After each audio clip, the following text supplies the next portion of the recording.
কাজিনকে নিয়ে চলে আসলাম লাকসাম লেকে। আসসালামু আলাইকুম, কেমন আছেন সবাই? আশা করি সবাই আল্লাহর রহমতে অনেক ভালো আছেন। আপনাদের দোয়ায়ও আল্লাহর রহমতে আমিও অনেক ভালো আছি। বিকেল বেলায় রেডি হয়ে আমিও আমার কাজিন রওনা দিলাম লেকের উদ্দেশ্যে। আমরা বাসা থেকে বের হওয়ার কিছুক্ষণ আগে বৃষ্টি হয়েছিল। বাসা থেকে বাইপাস গিয়ে একটা অটো রিক্সা নিলাম। বৃষ্টি হওয়াতে সবাই গাড়ি ভাড়া একটু বেশিই নিচ্ছে। কেউ কেউ 30 টাকার ভাড়া 50 টাকা নিচ্ছে। আমি আর আমার কাজিন রিক্সায় বসে গল্প করতে করতে চলে গেলাম লেকে। আজকে অনেকদিন পর আমি লেকে আসলাম। লাস্ট কিছুদিন আগে কাজিনদেরকে নিয়ে আমার এখানে আসা হলো। বৃষ্টি হওয়াতে লেকে আজকে মানুষ খুব কম ছিল। লেকে আমাদের বেশিরভাগ সময় সন্ধ্যার পর আসা হয়। এই লেকটা লাকসামের মানুষের জন্য মিনি কক্সবাজার। আমি যখন ডিগ্রি ফার্স্ট ইয়ারে ছিলাম তখন ক্লাস শেষে আমার এখানে প্রায় আসা হতো, কিন্তু এখন আর তেমন একটা আসা হয় না। বৃষ্টি হওয়ার কারণে আজকে লেকটা একটু অন্যরকম সুন্দর লাগতেছে। লেকে আজকে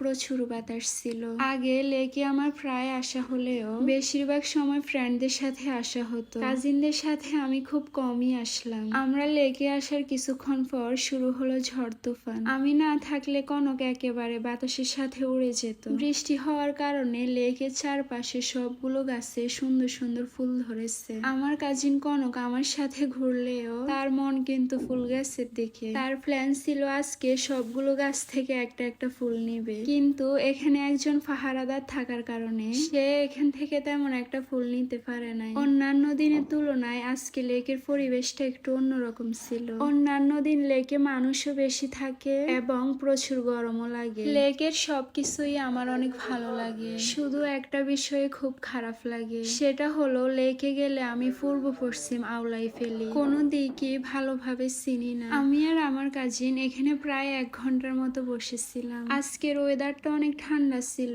চারপাশে শুধু বাতাস আর বাতাস। এমন ঠান্ডা একটা পরিবেশে ঘুরতে কার না ভালো লাগবে। লেকে যাওয়ার পর আমার কাজিন খুব এনজয় করলো। মিষ্টি বাতাসে শাড়ির আঁচল উড়িয়ে আমরা বেশ কিছুক্ষণ হাঁটলাম। আই লাভ লাকসাম হওয়ার পর থেকে আমার এখানে তেমন একটা ভিডিও ক্লিপ বা পিক নেওয়া হয় নাই। আমরা লেকে যাওয়ার পর দেখলাম এখানে একটার পর একটা ট্রেন আসা যাওয়া করতেছে। লেকে আসলে খুব কাছ থেকে ট্রেন যাওয়ার দৃশ্য উপভোগ করা যায়। ট্রেন চলে যাওয়ার পর আমিও আমার কাজিন বেশ কিছুক্ষণ ট্রেন রাস্তায় হাঁটলাম। বৃষ্টি হওয়াতে চারপাশের গাছগুলো একেবারে সতেজ হয়ে উঠেছে। লেকের চারপাশের প্রত্যেকটা গাছে সুন্দর সুন্দর ফুল ধরেছে। আমি আর আমার কাজিন কৃষ্ণচূড়া ফুল গাছের নিচে কতক্ষণ বসলাম। কিছুক্ষণ বসার পর আমি এখান থেকে কিছু ফুল কুড়িয়ে নিলাম। আমার কাজিনও কিছু ফুল সংগ্রহ করলো। সত্যি বলতে আজকে লেকের ওয়েদারটা একটু বেশি সুন্দর ছিল। আমার আজকের ব্লগটাই পর্যন্তই। যারা যারা এখনো আমার পেজটি ফলো করেন নাই অবশ্যই ফলো করে দিবেন, এবং আমার আজকের ব্লগটি আপনাদের কাছে কেমন লেগেছে অবশ্যই কমেন্ট করে জানাবেন, আর শাড়িতে আমাকে কেমন লাগছে সেটাও বলে যাবেন। সবাই ভালো থাকবেন এবং সুস্থ থাকবেন। আজকের জন্য আল্লাহ হাফেজ।